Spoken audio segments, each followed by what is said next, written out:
जिंदाबाद बीजेपी जिंदाबाद जिंदाबाद जिंदाबाद बीजेपी जिंदाबाद जिंदाबाद जिंदाबाद बीजेपी जिंदाबाद जिंदाबाद जिंदाबाद सशक्त नरेंद्र मोदी लौट चल रोड पे लोट पे सशक्त नरेंद्र मोदी लौट चल रोड पे लोट पे नरेंद्र मोदी जिंदाबाद जिंदाबाद जिंदाबाद।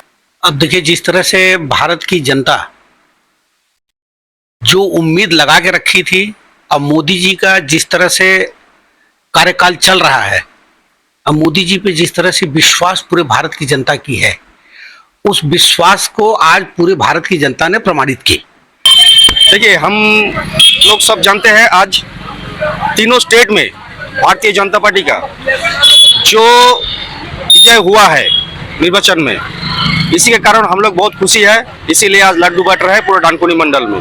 3 राज्यों में, 4 राज्यों में इलेक्शन हुआ, 3 राज्यों में जिस तरह से भारत की जीत हुई है, ऐतिहासिक जीत है ये। उससे ये पता चलता है कि वास्तव में मोदी जी ने जो बोला था कि गारंटी तो देखिए एक ही चलेगी, मोदी गारंटी। आज पूरा भारत के प्रत्येक स्टेट के, उसमें भाजपा की गवर्नमेंट हो या ना हो, लेकिन प्रत्येक स्टेट के लोग जितने भी भारतीय हैं वो मोदी जी को जिस तरह से समझ चुके हैं, आज जिस तरह से मोदी जी को चाहते हैं, आज जिस तरह से मोदी जी को प्यार करते हैं, उससे ये पहले से ही पता था कि ये तीनों राज्यों में बीजेपी की जीत सुनिश्चित है। ऐसा लग रहा है जैसे 3 राज्यों में जिस हिसाब से बीजेपी को बम्पर जीत मिली हुई है, तो क्या आने वाले टाइम में 2024 में जो लोकसभा के चुनाव है, उसमें क्या पश्चिम बंगाल के जितने भी बीजेपी कार्यकर्ता है उनमें क्या ऑक्सीजन मिल गया इधर? ऑक्सीजन तो हम लोग तो ऑक्सीजन पहले से रहते, वेंटिलेटर पे तो तृणमूल है, हम लोग तो फुल ऑक्सीजन में है, हाई जोश में है। हम लोग को पता है कि इस बार बीजेपी का एमपी में 35 सीट आएगी 2024 में। बंगाल में 35 सीट होगा। तृणमूल का तो पूरा नामो निशान मिट जाएगा। आने वाला समय देखिए, ये 500 वाला इनका जुमला चलने वाला नहीं है। ये 500 दे करके किसी को बर्बाद करना वही हो गया। किसी को एक दारू का आदत डालते हैं, जैसे उस तरह से ममता बनर्जी 500 रुपया का एक जो दे रही है ना, ये आदत डाल करके उनके फ्यूचर को खराब कर रही है। पश्चिम बंगाल की जनता की फ्यूचर को बर्बाद कर रही है ये। लेकिन जनता उससे ऊपर उठ करके भारतीय जनता पार्टी को लाएगी। और भारतीय जनता पार्टी आने के बाद आप देखिएगा, यही बंगाल फिर शिक्षा के मामले में हो या किसी भी मामले में हो, आज आने वाले समय में फिर बंगाली 1 नंबर पे आएगा। बंगाल स्टेट जैसा कोई स्टेट नहीं है, ये धर्मात्माओं का स्टेट है। ये मातृभूमि है सुभाष चंद्र बोस का, जो असल हीरो है हम लोग के। एक्चुअल हीरो है तो असल हीरो है। विवेकानंद जी का ये धरती है, श्यामा प्रसाद मुखर्जी जी का ये धरती है। तो ऐसे ऐसे महान पुरुषों का ये धरती है। तो ये इस धरती से देखिएगा कि आने वाला समय में ऐतिहासिक स्टेट बनेगा। यहाँ से तृणमूल का नाम मिट जाएगा, एक ही नाम होगा, यहाँ पे भारतीय जनता पार्टी का गवर्नमेंट होगा और पूरा देश सुरक्षित होगा, सुरक्षित होगा। और स्टेट ये जो बंगाल जो पश्चिम बंगाल सबसे अच्छे स्टेटों में इसका नाम आएगा। कारण कि सुशासन काके किसको बोला जाता है, ये बीजेपी के कार्यकाल में लोगों को समझ में आ रहा है। आज अपने पश्चिम बंगाल को ही आप देख लीजिए, क्या स्थिति है पश्चिम बंगाल की। ये स्थिति है कि लोग ना तो जी पा रहे हैं ना रह पा रहे हैं। लेकिन आज राजस्थान में जिस तरह से औरतों के प्रति अन्याय था, जिस तरह से उनको अनदेखा किया जा रहा था, इतना दुर्नीति, इतना अत्याचार के बाद भी वहाँ की कांग्रेस गवर्नमेंट आंख बंद करके बैठी थी। राजस्थान की जनता ये आज बीजेपी को जिता करके ये साबित कर दी कि जनता जनार्दन ही सबसे बड़ा अधिकार उनका ही है।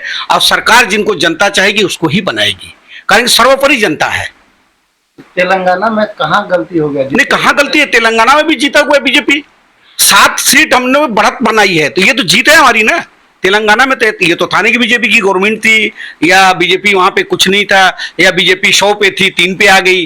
बीजेपी तो 1 सीट पे थी, बीजेपी इसमें वहां पे 8 सीट पे हो गई। तो तेलंगाना में भी जीत है। एक्चुअल देखा जाए तो ये जीत चारों स्टेट की है, वहां भी बीजेपी बढ़त बढ़ा के रखी है।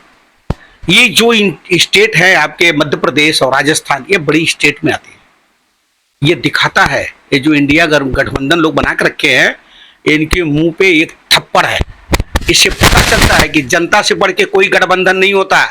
एक ही गठबंधन चलेगा जो मोदी जी बना करके रखे हैं, वही गठबंधन, और जनता जनार्दन जिसको गठबंधन मानेगी वही गठबंधन चलेगा, जिसमें एक ही चीज है, वो भारतीय जनता पार्टी विश्व की सबसे बड़ी पार्टी आज के देश में है।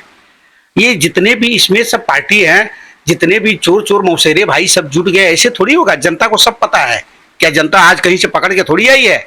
यही की जनता है, यही की सरकार है, इनको ही बुलाती है, इनको ही बदलती है।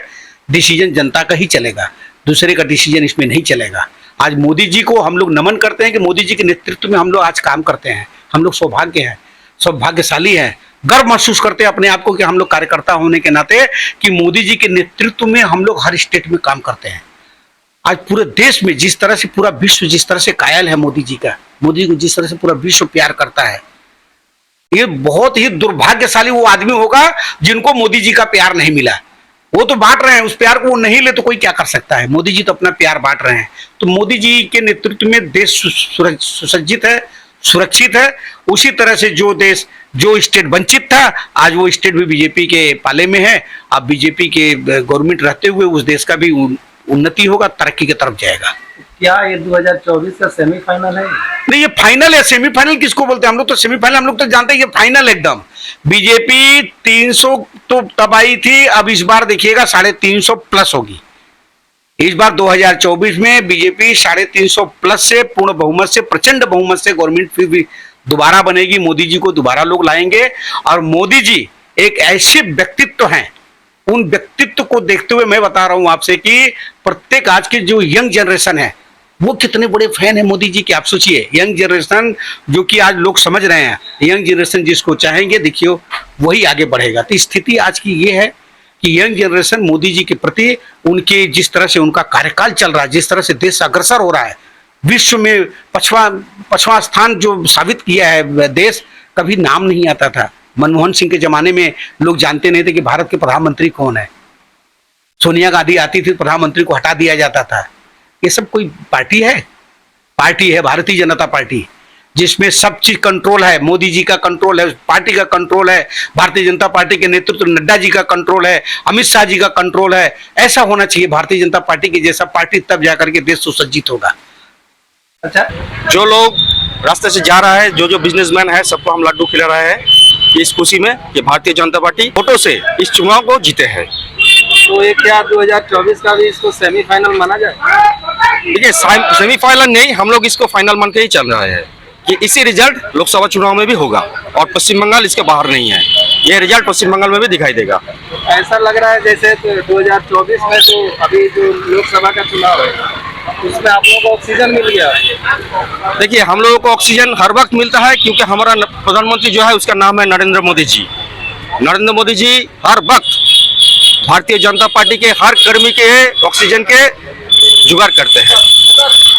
तो कितना हम लोग क्या मैंने आप बताएंगे कि 2024 में लोकसभा में कितना सीटें आप लोग ले पाएंगे? क्योंकि सब कार्यकर्ता तो देख रहे हैं कि बहुत इस चीज से बहुत आप लोग गदगद है।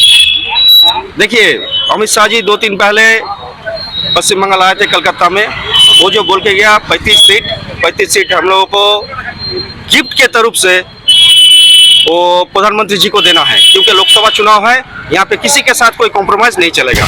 तो ये 35 सीट हम लोगों को भाजपा को देना है।